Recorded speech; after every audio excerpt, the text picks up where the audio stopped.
Durante mi niñez, mi familia era como una gota de agua en un gran río. Nunca permanecíamos en un solo lugar por mucho tiempo.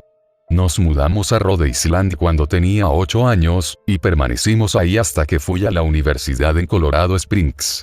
La mayoría de mis memorias son de cuando vivía en Rhode Island, pero hay fragmentos en mi mente de los muchos hogares en los que habité, cuando era mucho más joven. La mayoría de estas memorias son poco claras y sin sentido, como el perseguir a otro niño en el patio de una casa en Carolina del Norte, intentar construir una balsa detrás de un departamento en el que viví en Pensilvania, y cosas como esas. Pero hay un puñado de memorias que permanecen tan claras como el vidrio, como si hubiesen ocurrido ayer. Vivíamos en una casa en las afueras de la bulliciosa ciudad de New Vineyard, Maine.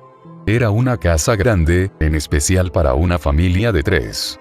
Había una serie de cuartos que estaban totalmente desocupados, a los cuales no entré durante el tiempo en el que viví en esa casa. Supongo que era un desperdicio de espacio, pero era lo único que pudo rentar mi papá, que le quedara cerca de su trabajo. Recuerdo que, en el día después de mi cumpleaños, tuve una fiebre tremenda. El doctor dijo que tenía mononucleosis, lo que, para mí, significaba más fiebre y no poder salir a jugar por al menos 3 semanas. Era un momento terrible para estar atado a la cama. Estábamos empacando para mudarnos a Pensilvania, y la mayoría de mis cosas ya estaban dentro de cajas, dejando mi cuarto casi vacío. Mi mamá me traía agua mineral y libros varias veces al día, los cuales servían como único entretenimiento durante estas semanas. No recuerdo exactamente cómo conocí al señor Bocón. Creo que fue una semana después de que diagnosticaron la mono. Mi primera memoria de la pequeña criatura fue de cuando le pregunté su nombre. Me dijo que lo llamara señor Bocón, porque tenía una boca enorme. De hecho, ahora que lo pienso, todo en su cara era enorme en comparación a su cuerpo, su cabeza, sus ojos, sus arrugadas orejas. Pero su boca, sin duda, era lo más grande. «¿Te pareces a un Furby?», le dije mientras miraba uno de mis libros. El señor Bocón se detuvo y me miró extrañado. «¿Furby? ¿Qué es un Furby?», me preguntó. «Tú sabes, el juguete peludo con orejas enormes, lo puedes acariciar y alimentar, casi como una mascota real. Oh, tú no necesitas uno de esos. No es lo mismo que tener un amigo real». Recuerdo que el señor Bocón se desaparecía cada vez que mi mamá iba a mi cuarto a revisarme. Se ocultaba bajo mi cama y me decía: «No quiero que tus papás me vean, tengo miedo de que ya no nos dejen jugar juntos». No hicimos mucho durante los primeros días.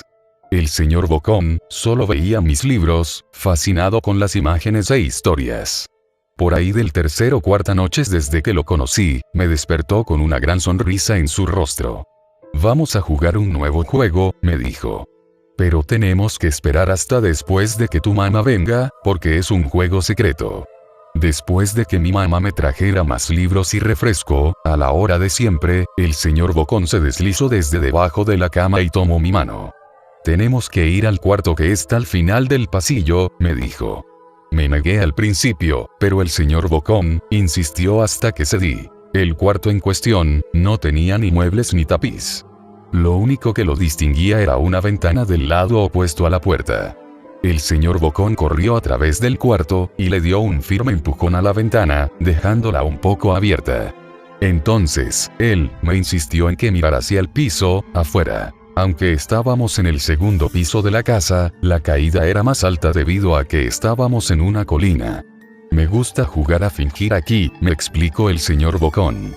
«Finjo que hay un suave y enorme trampolín allá abajo, y brinco. Si lo crees con todas tus fuerzas, vas a ver que rebotas hasta acá arriba, como una pelota. Quiero que lo intentes».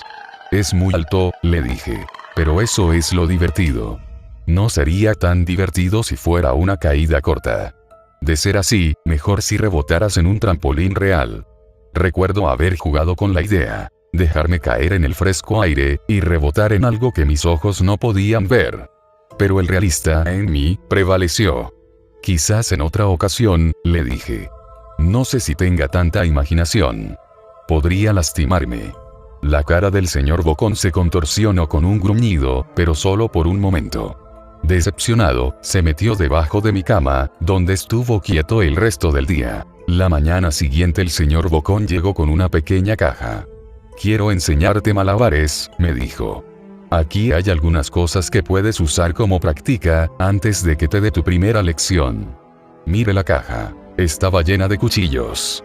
Mis papás me matarán. Le grité horrificado de que el señor Bocón había traído cuchillos a mi cuarto, objetos que mis papás no me dejarían tocar nunca. El señor Bocón gruñó. Es divertido jugar con esto. Quiero que lo intentes. Aleje la caja de mí. No puedo. Me regañarán. Los cuchillos no son seguros para aventarse. Las cejas del señor Bocón se cerraron, molesto. Tomó la caja con los cuchillos, y se metió debajo de la cama, otra vez durante todo el día. Me empezaba a preguntar qué tan seguido se la pasaba debajo de mí. Desde ese entonces, empecé a tener problemas para dormir. El señor Bocón me despertaba en la noche diciéndome que había puesto un trampolín real debajo la ventana, uno enorme que no podía ver en la oscuridad. Siempre me negué y trataba de volver a dormir, pero el señor Bocón persistía.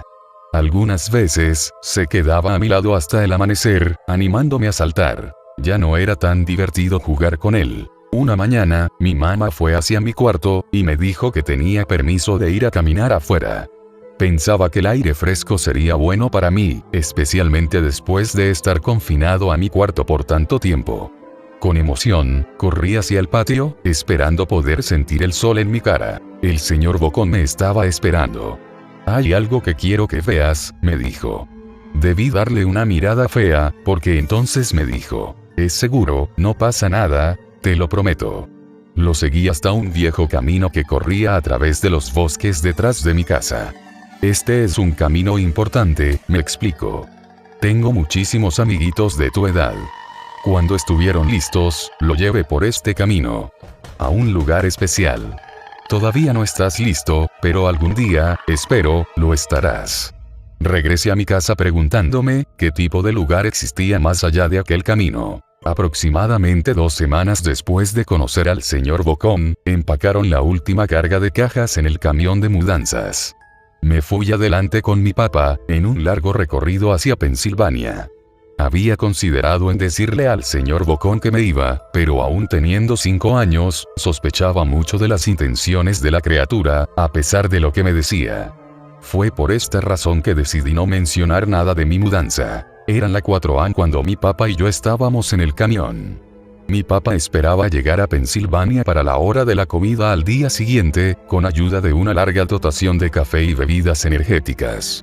Recuerdo que se parecía más a un tipo que estaba a punto de correr una maratón, que un tipo que se la pasaría sentado por un par de días. Muy temprano para ti, ¿verdad? Afirmé con mi cabeza, mientras la ponía en la ventana, esperando dormir un poco antes de que saliera el sol. Sentí la mano de mi papá en mi hombro. Esta será la última mudanza, lo prometo. Sé que es difícil para ti, especialmente estando con esa enfermedad. Una vez que obtenga mi promoción, podremos quedarnos en un solo lugar, y hacer amigos. Cuando el camión comenzó a moverse, vi la silueta del señor Bocón en la ventana de mi cuarto. Parado, inmóvil, se despidió lastimosamente con su mano. No me despedí. Años después, regresé a New Vineyard. El terreno donde se encontraba mi casa estaba vacío, a excepción de los cimientos. Resulta que la casa se quemó algunos años después de que yo y mi familia nos fuimos. Por curiosidad, busqué el camino que el señor Bocón me enseñó, y al encontrarlo, decidí seguirlo. Una parte de mí esperaba que el señor Bocón saltara sobre mí de repente, y me espantara dándome un infarto, pero tenía la sensación de que el señor Bocón ya no se encontraba en ese lugar, como si de alguna manera él estuviese atado a la casa que ya no existe. El camino llevaba a uno de los cementerios de New Vineyard.